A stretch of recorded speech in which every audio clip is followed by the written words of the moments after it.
என்ன காலையில வீடு பூட்டி இருக்கு? எல்லாம் எங்க போச்சுங்கன்னு தெரியலையே. சரி தட்டி பாப்போம். எங்கேயாவது திறக்குதுங்களா பாத்தியா? ஒருவேளை தீபாவளி பர்ச்சேசிங்க்கு ட்ரெஸ் எடுக்க கிளம்பிடுச்சிங்களோ? அதான் நான் பார்த்தேன். வீட்டை விட்டு ஒருத்தன் வெளியில போனானே, அவன் வருவான். அவனுக்கு வீட்டை திறந்து வைப்போம். சாப்பாடு வச்ச என்ன இருந்துச்சா பாத்தியா? சரியான ஊறுகாலி. பாத்தீங்களாங்க? நம்ம புள்ள வளர்ந்துட்டு வரான். நம்மளே பார்த்து குலைக்கிறாங்க. அப்பனா பார்த்துக்கோங்க அவன் எவ்வளோ தைரியமா வளர்றான்னு. கடவுளே, கடவுளே, எங்க இருக்க? ஏன் எனக்கு இவ்வளோ கஷ்டத்தை கொடுக்குற? வீட்ல இருந்தா பொண்டாட்டி தொல்ல, வெளியே வந்தா லவ்வர் தொல்ல, ஊரை விட்டு ஓடி போறான்னு பார்த்தா ஊரை சுத்தி கடங்காரன் தொல்ல.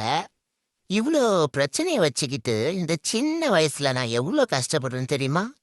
கடவுளே, நீ இருக்கிறியா?